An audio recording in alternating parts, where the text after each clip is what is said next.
Thank you very much, Andrew.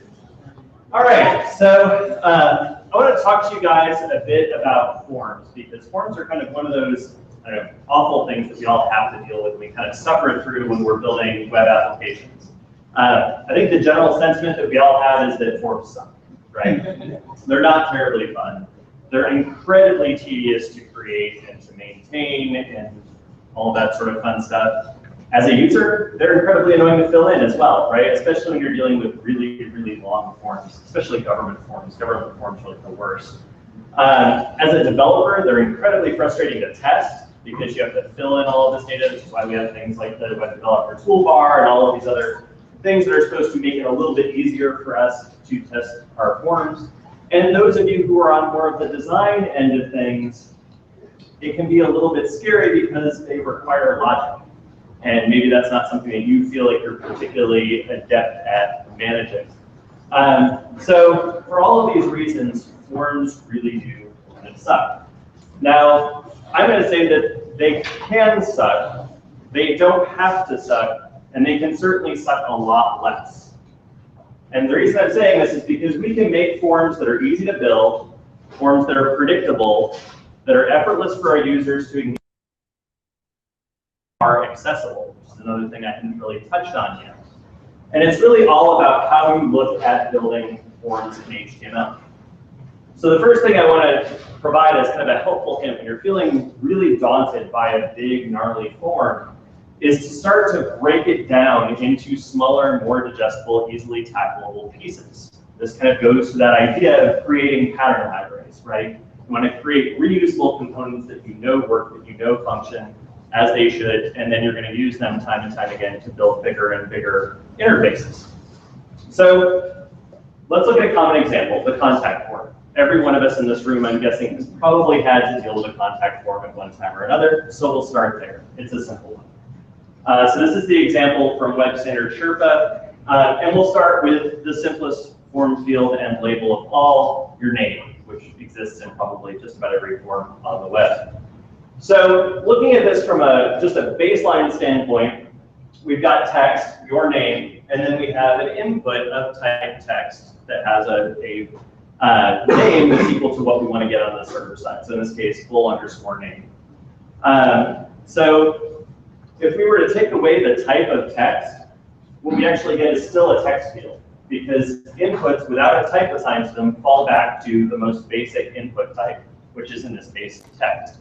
Which is really interesting because it's why we can start to use a lot of the HTML5 stuff, and it falls back to just being a text field, which is pretty awesome. A little note, if you're into XHTML, you still want to have that trailing slash, you can do that, that's perfectly fine. For the purposes of this talk, I'm going to leave that off and just use the standard HTML markup. Then we have the little label piece here, your name. We could leave that as naked text, but that would be bad. That's not a good thing for accessibility. We want to wrap that in a label element. So the label element indicates that this is label text, but in this case, it's just saying it's for some field. It's not actually associating it with this particular input. In order to do that, we use the for attribute. Now the for attribute on the label element is an ID reference to the field that it's associated with, to whatever that form control is. And you'll see this pattern crop up time and time again as we move throughout this presentation. So for equals full_name, and the ID is full_name. So there we have explicit association of the label with the form control. And we'll look at implicit association in a little bit, but this is the primary way that we use association. Then if you noticed at the top of the form, all of the fields were actually required in this form. So in order to achieve that, we can apply a required attribute to the input type. Now, any browser that understands HTML5 form controls will actually make this field required in order for the user to be able to submit the form. Safari actually has this validation inside, but it doesn't use it, so it won't block form submission, at least as of the last time I checked. It can actually tell you whether a field is valid, whether it's required and has been filled out, all of that sort of stuff. But they haven't, I guess, figured out what they like as far as a UI mechanism for telling people that there's an error. So just something to be aware of. Safari lies in that respect. So that's our first pattern. Now we can extend upon that pattern to create a pattern for email fields. So for this, we start off with the basic text that we had, or the basic format that we had for our first pattern, a label with your email inside of it, and an input with an ID of email, a name of email, and a for attribute of email, all creating the appropriate associations. Mainly all that's changed in terms of actual visible or important content is the text of the label and the name being changed to being the appropriate variable we want to be posted to the backend. And then we've got our explicit association. So again, just picking up on the same thing that we had in pattern 1. Now, in order to make this an email field, we can add a type of email to the input. So type equals email. And now any browser that's HTML5 aware will actually use that to provide nice affordances for our users. So if we're in a virtual keyboard context, as in iPhone, Android, and BlackBerry and such, we'll end up with @ symbols, dots, and other characters that are useful when inputting email addresses, which makes things a lot easier for our end users because they have immediate access to those. They don't have to go to the numeric keypad in order to be able to access that information, which is pretty handy. So again, trying to make it as easy as possible for users to fill out this information. You might be wondering why the space character is there. Email fields can accept multiple email addresses, and those would be space separated. So that's why that happens to be there. All right, so the reason that you can go ahead and use this type of email now and not worry about it causing errors if you're dealing with like IE6, IE7, IE8, any sorts of older Android browsers and such, is this one law about how, or one rule about how browsers interpret HTML and CSS. They're instructed to ignore anything that they understand. This is part of the fault tolerance mechanism that underlies the technologies of HTML and CSS in browsers. So if a browser doesn't understand the type of email, it will fall back to being a type of text, which is what I mentioned earlier. So that's pretty cool. And all of this is part of progressive enhancement, which is a lot of what I talk about. So now we have this extra little text here at the bottom. We will only use your email address to respond to this message. So this is helpful information. It's important. So I want to emphasize it using the emphasis element. Right? That's one way that I can kind of draw attention to this. I might give it a class of note so that I can style it in a particular way because it's a field-related note. But in order to actually ensure that that text is read out to somebody who's using assistive technology like VoiceOver or some other sort of screen reader, I can use aria described by, which is an ID reference to the text that's describing that particular field. So in this case, aria described by equals email-note, and then the emphasis element has an ID of email-note. Let's see if the audio is working here. Input your email, edit text required. We will only use your email address to respond to your message. How awesome is that? 2 simple attributes, and we've got a really nice, accessible experience. Now, the added bonus of this as well is as we move forward in terms of interfaces, we're going to see a lot more voice-based interfaces, right? We're only starting to see the surface being scratched in this area, but there's a lot of people who talk about the touch-based interfaces and stuff like that. But as people start to interact with technology while they're doing other tasks, voice is going to become a big way for them to do that. And if you can start supporting this now, all the better, right? And have these forms read out to somebody, and they may be able to start filling in the form only via voice, which is kind of cool.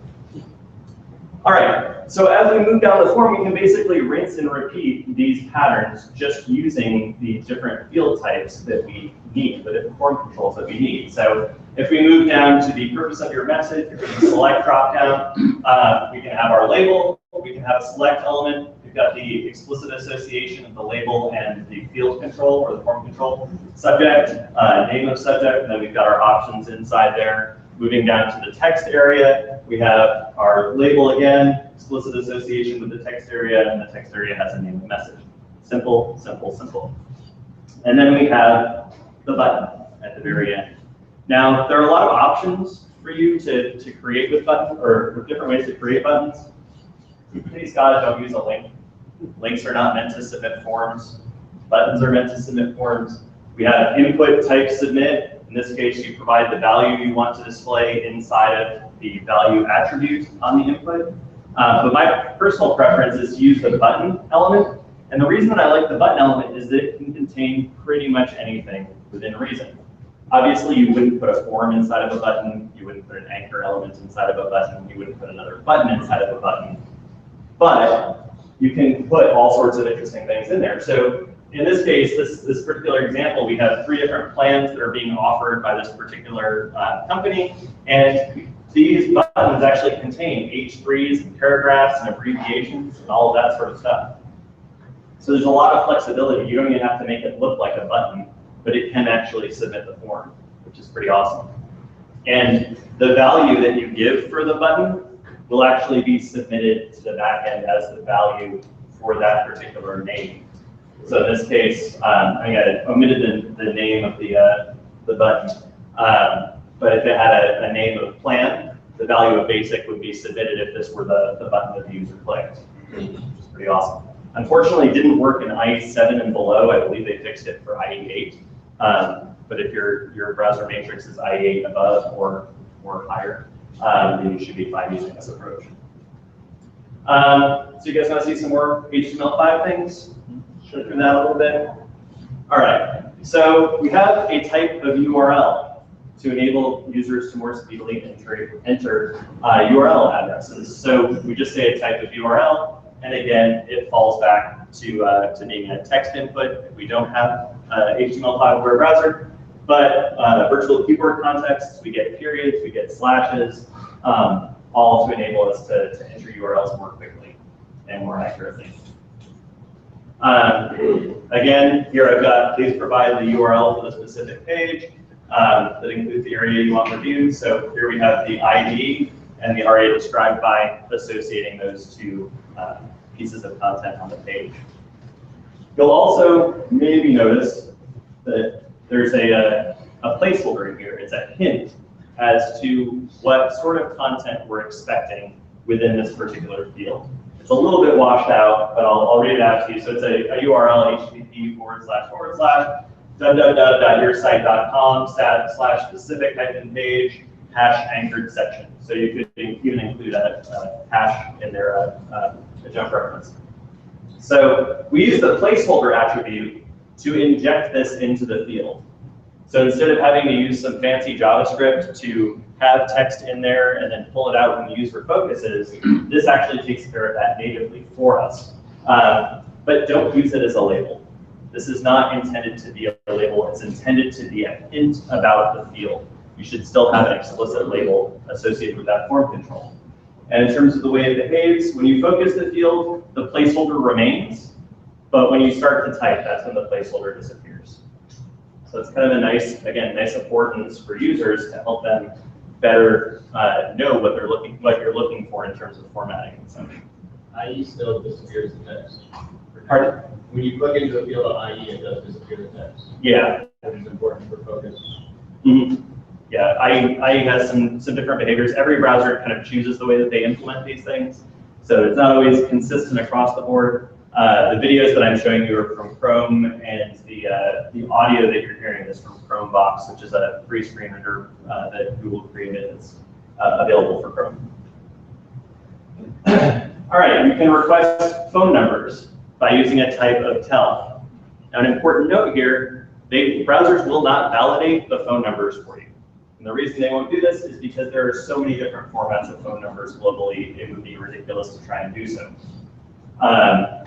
But you can kind of imply the sort of formatting you want. Obviously, you should be liberal as much as possible in what you accept, and then manage the reformatting of that content on the back end. But this is a way of kind of cluing users into how you would like them to have the content entered. In most browsers, you will end up with a keypad, a numeric keypad, in order to be able to enter the number, which is awesome. Unfortunately, Safari needs a little bit of help to make that. Or sorry, for numbers. Sorry, telephone, you will get the telephone dial pad. I was getting ahead of myself. We have a type of number if you're looking for a numeric input of some sort. So simply doing that will make it validate for being a type of number. In Chrome, you get a little spinner box so that you can increment through the numbers if you want, and it should do validation against that being a numeric input as well. So there's a little problem in mobile Safari with using the numeric input in that it does bring up the numbers, but it also brings it up in the context of the overall keyboard. So you get the numbers stringing along the top, but you also get a bunch of like alphanumeric characters and stuff like that. But if you use a pattern attribute, which I'll get into in a little bit more detail later on, you can define a regular expression pattern of 0 to 9 inside of square brackets, so any digit, any number times 0 or more times. And then Safari will give you the numeric keypad when you're typing it. We have a native slider in HTML5 now. So this was another thing that a lot of us had to create a lot of excess JavaScript just in order to be able to implement in the browser. And a lot of times it had accessibility issues. Well, now we can simply say type equals range, and we can set a minimum and a maximum, and even the step values that we want along that range, which is pretty awesome. Any Spinal Tap fans in the audience? Oh, yeah. Does it go to 11? Yeah. You can also use that min and max, that same thing, for numeric inputs. So you can specify that you only want it to be within a particular numeric range, which is awesome. We have the type of date. Date pickers are probably one of the largest sets of JavaScript pieces that you have to bring in on a lot of projects. And the date field actually makes that all native within the browser, which is friggin' amazing. Takes away a lot of excess code. In Chrome, you end up with a lot of potential controls for this. You do get a date picker, which is pretty awesome. It separates it into the month, day, and year. And then you actually have a spinner box, and you can spin through each of those individually if you wanted to as well. Or you can just type, and it will do some basic masking for you. So all that's pretty awesome. On mobile devices that have virtual keyboards like iOS, a lot of times what you'll end up with is a spinner box that lets you independently spin the month, the day, and the year. So again, making it really easy for users to input dates. Do you have a question? Can you do day, month, year with that, or international? I believe when it comes back to you on the back end, that it is year, month, day. So it's the ISO standard date format. That might have location settings for your browser. Yeah. It's the browser. Yeah. I believe that it always submits it in that format, though, on the back end. When you get into time and you start dealing with some interesting things with time zones and localities and all that sort of stuff. So you can even set a min and max for dates, which is pretty awesome. And this may not show up all that great because it gets a little washed out up here on the screen. But there is actually grayed out from 20 to 31 because it's not in the range of what's acceptable within the date picker. So that's pretty awesome. We can actually specify we only want to allow up to a certain number of days. That's pretty cool. All right, we then have time as well, a nice corollary to date, which has separate fields for, or separate masks rather, for hour, minute, and for AM, PM.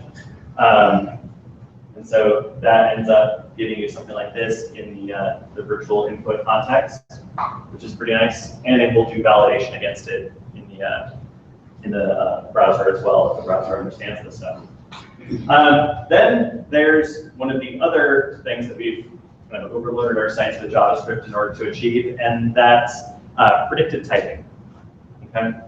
And now in HTML5, we have the ability to use the list attribute. So list equals states. List is an ID reference to a data list element. So here we have a data list element with an ID of states, and inside the data list, we have multiple options. And so when a user goes to engage with this, they start typing and they'll get predicted options. That's a heck of a lot nicer than a select of states, or worse, a select of countries. That's really awful. Like having to scroll through that country list, it's horrible, horrible experience. So this makes it a little bit easier. Some browsers do give a dropdown that lets you immediately access the options that are provided. But the nice thing about this data list approach is that a user can also input something that's not part of that data list. So you're not restricting them to those options like you would with a select. You're giving them the option of typing in any of those, but they can also do free response. Okay, so it's a little bit more flexible. It's has a slightly different use case than the select does. You can apply a value to those options just like you would in a select element, and the value is what would be submitted to the backend. The visual of this in Chrome is a little bit weird. What you see is the AL, AK, etc., and then the visible text from the inside of the option element is shown on the right in gray, which is a little counterintuitive, but the actual AL would be submitted to the backend for Alabama and so on and so forth. All right. Now, Jeremy Keith, a really brilliant developer from the UK, realized that you can kind of have your cake and eat it too with the data list. And so he came up with this awesome fallback using progressive enhancement, where he has a label with an ID of state label that is associated with a select. The select's inside of a data list. It's kind of weird, right? We'll walk through how this works in a moment. And then if other, please specify, and then the input comes after the data list. Now, what's interesting about this is without an HTML5 aware filter, this is the experience for a user. Okay? They have a state that they can choose, or if other, please specify, and they can do free response, which is exactly what a data list is providing anyway. Okay, so how does this work? What happens is that a browser that understands HTML5 and understands the data list element, it's told to ignore what it doesn't understand or to implement things the way the spec says. So we've got a label, we have our data list, and then we have an input. Now the data list element is only allowed to contain options. So anything else inside of the data list gets thrown out by the browser. Therefore, the select gets ignored, and then if other, please specify gets ignored. And all you get is the input, the label, and then the data list provides the options, the data list being invisible until you start typing. On a browser that doesn't understand HTML5, however, the data list gets thrown away because it doesn't know what to do with it, but the content gets exposed. So you end up with the label, which is got the select after it, the if other, please specify, and then the input. Now, in order to ensure that the select and the input are both associated with state, that's why I've got the ARIA labeled by on the select, and then the explicit association of the label for state here. So that way we ensure for accessibility purposes that everybody gets access to that connection. Okay. All right, so I'm going to go into a little bit of a, I don't know, somewhat semantic holy war that exists within the form world. How do we organize our forms? Should we put them in divs, using divisions to separate the different fields? Should we use paragraphs? Should we use lists? Honestly, I don't care what you use. It's all about what makes sense to you. To me, ordered lists always make sense because a form has a specific order that you're expecting somebody to fill it out in. So that seems kind of sensible to me, so that's what a lot of our forms are in. If it's just a simple search box, paragraph, div, doesn't matter, right? It's not a list of anything. The nice bonus of using lists is that the screen readers will actually list out the count or read out the count of how many items are in the list. So somebody who's filling out the form that's not cited actually has a sense of how many fields they're going to have to fill out the form. So it is kind of a nice to have, but not necessary. It's up to how you want to manage it. The other thing I do like about using lists is it gives you two elements to style. You have the list item as a container, but then you have the actual list construct, the ordered list as a secondary piece for styling. And you can easily get rid of the bullets or the numbers, depending on the list type that you're using, simply by assigning a list style of none and removing any padding and margin from any lists that are inside of forms. So it becomes pretty easy to manage this. Now, what's more important to me is how we manage and control and make maintainable the different field constructs, right? So the label and the field itself. I like to use classification on whatever that container is. So, and that class matches the type of field that we're dealing with. So this allows us a little bit more flexibility if we want to style particular fields in particular ways. So if the field is text, then I have a class of text. If you want to go the BEM route, or block element modifier, you could do something like form-control and then form-control _text. There are lots of ways to use object-oriented CSS to apply in the same context. For simplicity, I'm just going to stick to a class of text on here. And then as we move through, class of email for the email field, class of select for the select field, and so on and so forth.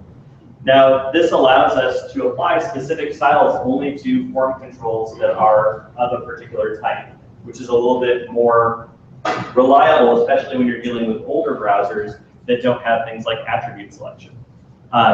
And still, even if you were to rely on attribute selection to say, okay, what type of field form control is this? What type of input is it? You still wouldn't be able to get to the label above it because we don't have a way of going backwards in CSS. So this becomes a nice way to kind of deal with them as an entire group, as an atomic unit.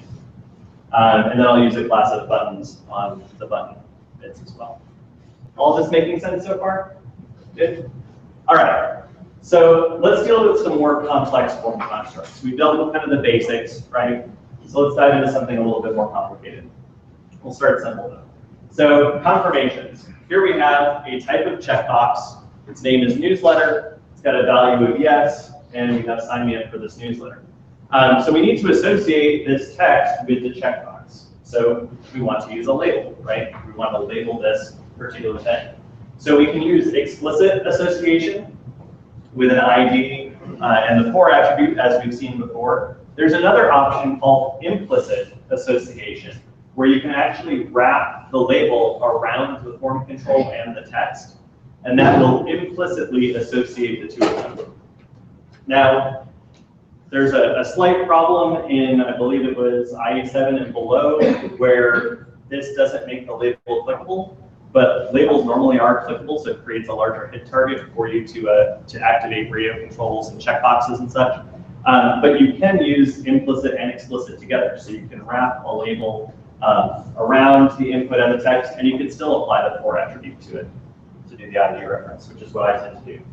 And the reason that I like this approach is because I can apply kind of a generic style for most inputs, and then I can get more specific for radios and checkbox controls because maybe I don't want to set the width on them specifically. So now I have these sort of more generic selectors in my CSS to be able to apply the appropriate styles to the different field types. So generally all checkboxes and radio controls I'll do inside of a label as opposed to being outside of a label. So there we have the explicit and implicit together, so everybody plays nice. And then that whole thing would be wrapped inside of something like a class of confirm, so that I can style confirm fields in a particular way. All right, taking that, building upon it, now we have multiple choice. So here we have tablets, 8 available. This is from the Chattanooga Device Lab. Anyone wants to talk about that a little bit, I'm happy to. We have a bunch of devices available for you to test stuff on. So this was pulled from the reservation form there. There are 8 tablets available, and then we have checkboxes for each of the tablets. So we take our pattern from the confirm, and we're just basically repurposing that here. So label for Asus Nexus 7, ID is Asus Nexus 7. I forgot to put the value in here, but that would be value Asus Nexus 7 here. And then we have the name is device and then square brackets, which may not make sense to those of you who are more on the design end, but what that does is it makes sure that device gets passed over as an array. So anything that anybody clicks on all comes over as part of that value. So that gets aggregated for the backend processing. So the entire construct of all of these different checkboxes can be marked up in an unordered list, or an ordered list, depending on how you're feeling that day. But in my case, I just decided to go with unordered list. So my first one is inside of the list item, and then I have subsequent list items for each of the options there. And then I can put the whole thing inside of a field set. Field sets are used for grouping related form controls. So if I wrap it all in a field set and then make tablets 8 available, the legend for that field set, it provides additional context for what those form controls are operating together as. Okay? And maybe I'll emphasize 8 available as well, just to add some extra stuff. Tablets, 8 available. List with 8 items. Asus Nexus 7. Checkbox not checked, list item. Checked. Find the notebook color. Blackberry playbook. Checked. That one, Dust Week 7. Checkbox not checked, list item. Checked. Kind of fire. Checked. Checked. Do you have a kind of fire? By the way, for those of you who aren't really familiar with screen readers, that's actually pretty slow for how quickly people will generally listen to assistive technology. So that's a pretty nice interface for being able to move through a more complex form system like that. And then, of course, I can wrap the whole thing inside of the list item because it's part of the overall form. And you see grouped checkboxes. Those of you who had really astute hearing probably heard it list out how many options there were going to be, right? That there were 8 options available. So again, that kind of gives you a sense of how list constructs can add to the accessibility of forms. All right, so moving on, here we have 2 fields that are related. In the case of our device lab and doing reservations there, we don't want to just have an open date time field, which is another option in HTML5. We actually want to control it to just being weekdays, and we want to control the time options to only be when we're actually in the office and when we'll have time to get devices together and make sure the room's ready for folks. So we needed a little bit more control over it. So here we have our select pattern that we saw earlier, and we're just repeating that for each of these 2 fields. We have requested day and requested time. And then we've got this requested day and time above it. So how do we start to put all of these together into something that looks a little bit more like this? Well, we do that by using the field set again and setting the legend as the requested day and time. Put all of that inside of a class of grouped and date time selects. So I like the class of grouped as a way of being able to deal with multiple form controls that are being used kind of in concert to create a single or a singular interface.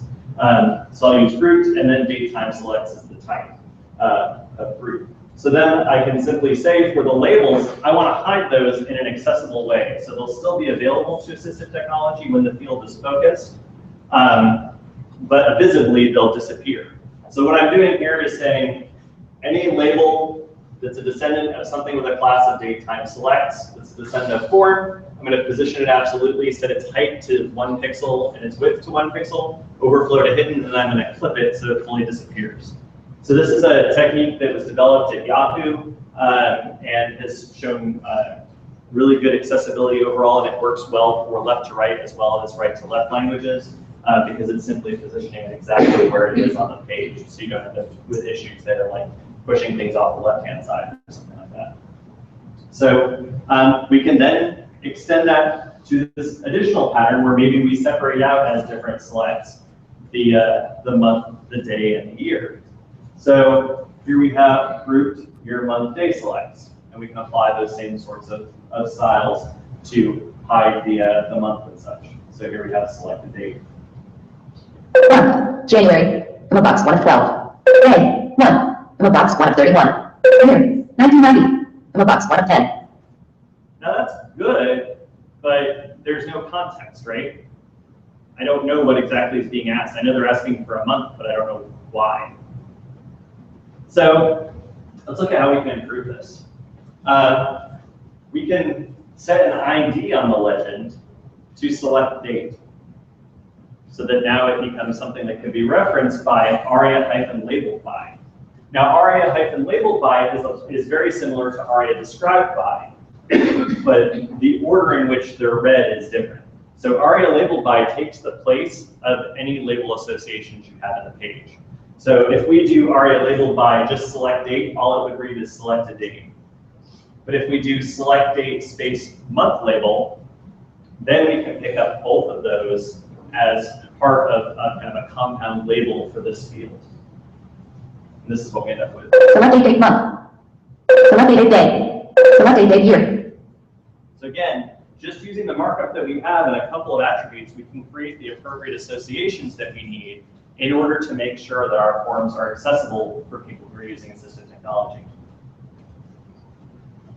All right, so this is probably the most dreaded thing, especially from an accessibility perspective, having a table of multiple radio controls that you're then trying to associate this piece of content and these pieces of content. How do you do all of this stuff?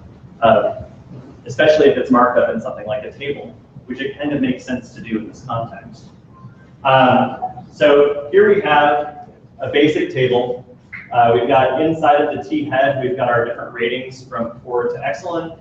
And then inside of the body, here's a sample row with a TH. So this is a table header for the row itself. And then TDs for each value in the experience in this case.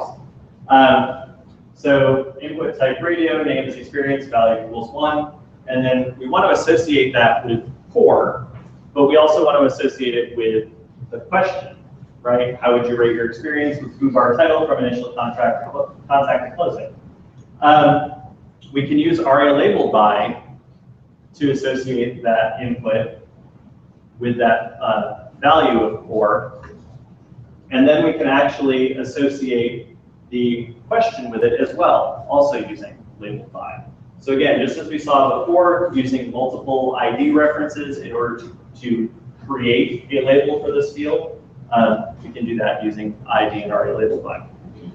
And let's see, probably the best thing to do, since you don't want to tell people that they're going to rate things as poor, as the easiest thing to do, because that's generally probably not the sort of information you want. Somebody just skips through the form. You have everything you submitted as 4. So maybe you start it as the value of 3 being the actual focused one for each of these questions.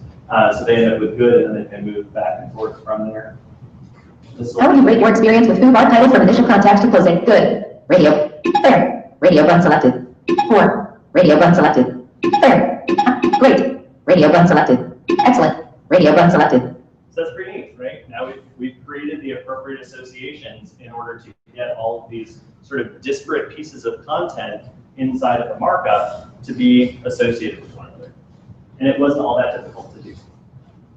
So one of the rules of thumb that I have for folks when I'm talking to them about forms is to always be thinking about how should this form read? How do we make it read as naturally as possible? Because that's going to create the most accessible experience for your users as well.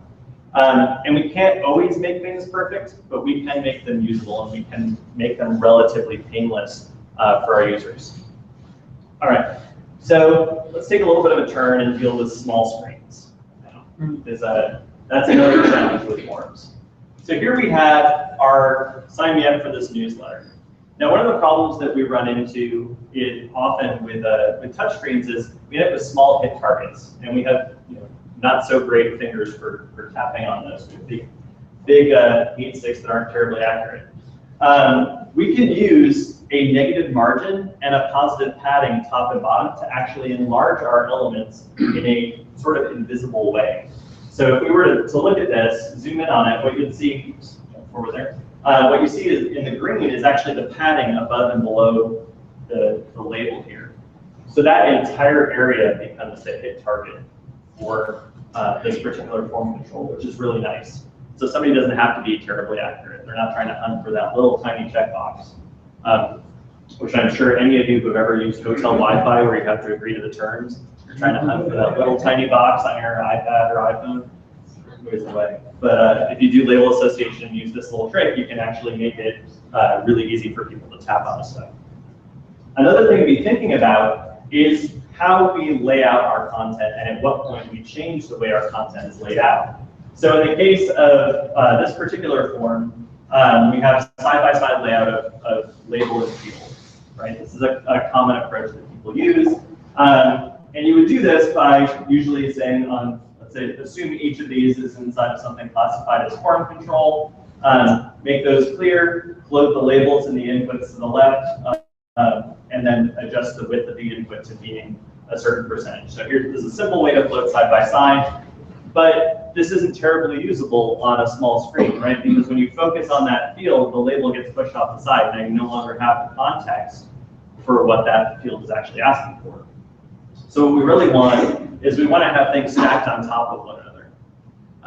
Now labels by default are inline elements, so they do not create the same sort of stack, same thing with inputs. But if we set display block and give them a little bit of a bottom margin, we can have this nice linear layout. And then above a particular size, using media queries, we can assign the styles to make them lay out side by side. Now, if you're interested in getting into kind of the psychology of when you would choose different ways to lay out forms, I highly recommend Luke Wroblewski's web form design. He talks a lot about how long it takes users to complete forms when you're doing side by side versus stacked. Also, whether the labels are left aligned or right aligned. It all factors into how quickly users can complete the tasks that they need to. And sometimes it's good to actually slow them down if you're looking for greater accuracy. Another note, your media queries can and should vary. Do not use the media queries you see up here. Every project's different. Every project needs different media queries. In the same sense, here we have the tablets that we saw earlier. I would want to lay those out vertically on small screens, and then maybe make them go side by side for larger screens. So I could do that by simply limiting the floating of those group list items to beyond a particular media query, in this case, 30 ems. And again, your media queries may vary. So I want to talk a little bit about validation. I know we're running up against the 1 o'clock time here, but I want to try and get through a few more things. So I want to talk a little bit about validation. Here we have fields marked with asterisks are required, and then we have first name, asterisk, and then input. This is a common thing that we see all over the place. How do we make this usable to our users? First of all, we can add the required attribute, which I mentioned earlier. HTML5 in our browsers will actually block submission if this is not filled out. But how do we let a user know that it's actually required? We have a paragraph here that says that it's required, and I used to think for a long time if I simply in the label put abbreviation title required on the asterisk, that would get read out as required. I was sorely mistaken. First name asterisk, edit text. I mean, most people by now probably know that the asterisk is required, even if they're not cited, but it still wasn't giving me exactly the experience that I wanted to provide for users. So I started looking at other ways to deal with this. I could have ARIA labeled by on the asterisk to associate the required, and it said strong around the required word and create that association. Fields marked with asterisk are required. First name required. First name required. First name required. Edit text. Required. That's not a terribly good experience for users. So maybe we need to not take that approach. I can ensure that a user is able to focus on the paragraph before they focus on the inputs by using a tab index of 0. That'll make any element focusable using the keyboard. So that would ensure that fields marked with an asterisk are required gets read. And then I can use this ARIA attribute, ARIA-required, to tell assistive technology that it is in fact required. Now, I'm sure some of you are probably wondering, why doesn't assistive technology just pay attention to the required attribute? The problem was that a lot of assistive technology was tracking the ARIA spec, which was developing at the same time as the HTML5 spec. So my guess is that those will be unified in the future, but for right now, it's the best way. Fields marked with asterisk are required. First name asterisk, edit text required. That's a little bit better, right? A little bit simpler way to go about doing this. So that's the required stuff. Again, it comes back to thinking about how this should be read. And Chromebox is a really easy way to test assumptions that you make about how forms are put together. I mentioned we get native validation with some of the different types that we have. We can specify our own validation mechanisms using regular expression patterns in the pattern attribute. Kind of a funny, geeky thing to do. If you're doing unusual patterns, so in this case, 3 digits followed by 2 characters, use the placeholder to let somebody know that that's what you're expecting. Just general courtesy. So in this case, 1, 2, 3, AB is my placeholder.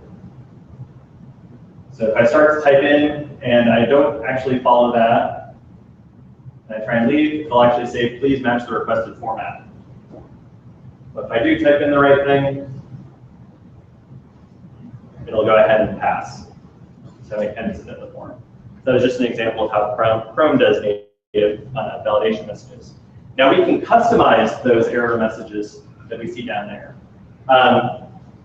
And we can do that using set custom validity on the field, and we simply supply the string that we want to provide as the value to the user in that box when it pops up. So here's an example with my custom message on it. And when you set custom validity, the field is assumed to be incorrect by the browser. So at any point if you do that, you're going to throw that out. Now, in order to kind of simplify this for ourselves and to use more declarative markup-based controls over form validation, we put together just a simple little jQuery library that polyfills for non-HTML5 web browsers, but even for HTML5 web browsers, it provides a little bit better experience for our users because we can actually supply in the markup what the error messages are, either for empty, if the field is empty, or invalid if the field has a validation error, so that we can actually customize what the browser shows. And we simply use data attributes to do that. So data validation error, empty, you forgot to enter text here, or data validation error, invalid, whoops, that's not right. So I've got fully custom messages here, and the JavaScript pays attention to all of this markup-based instruction. So we're not having to put the logic and all of these strings for error messages into our JavaScript libraries, which makes it more maintainable down the road. We also took it a step further, and you can have default messages applied on the form itself, and then do specific overrides for individual fields. So again, just trying to make it smart. But even if you're doing this client-side stuff, don't forget about the back end. You need to do validation on the server side. If you don't, you can end up with some really bad data. It's really easy for users to go in and manipulate the HTML and adjust it. There have been some really famous examples of people getting Xboxes for like $1 when they went in and changed the value that was stored in a hidden field and then submitted the form. They ended up getting an Xbox. Don't do stuff like that. Make sure that you're actually validated. Never trust the client. It's not a good idea. And when you do use server-side validation and you catch errors, spit them back in a usable way to people. So here we're providing a list of errors to somebody. There were errors with your form submission, message is a required field, name is a required field, email is a required field. And the way that we're doing this is we're actually using a div with a role of alert, which will let somebody know who's using assistive technology that this is important information immediately when they load the page. Contact retrieve orders. There were errors with your form submission. 1. Message is a required field 2. Name is a required field 3. Email is a required field. So as you heard, there was a little chime there to notify somebody that there's an alert, right? And the alert is in the markup. We're not doing like an alert box in the page. Now the markup of this is pretty simple. We have an ordered list of what the errors are, and each of those has a link to the specific field using the ID reference. So again, making it as easy as possible for people to complete this and fix the errors quickly and easily. And then field-based help, we can basically swap out what the additional field instructions are for a strong element with an ID that is associated with the described by. So just using that same pattern that we saw earlier, maybe we add an additional class of validation error to the field, and we tell assistive technology that that field is invalid by saying aria-invalid. So all of these become additional bits of information to help users understand that there are issues with the fields themselves. And then we can adjust the colors for a visual context, or maybe even inject a little X in front of the label in order to ensure that people who are kind of scanning down that maybe have color blindness and can't tell that the red is red, that they see that there's a mark there to show them that it's got an incorrect value. And we can set speak to none to make sure that that X is not read out. Email is correct. Edit text invalid if required. Your email address is required. So again, a helpful way to let people who are using assistive technology know what's going on in the form. So a little bit over time, but hopefully through all of this, I've taken you from the point of thinking that forms really suck to thinking that they can suck a lot less, because they can be easy to build, they can be predictable, they can be effortless to use, and they can be accessible. Thank you all very much.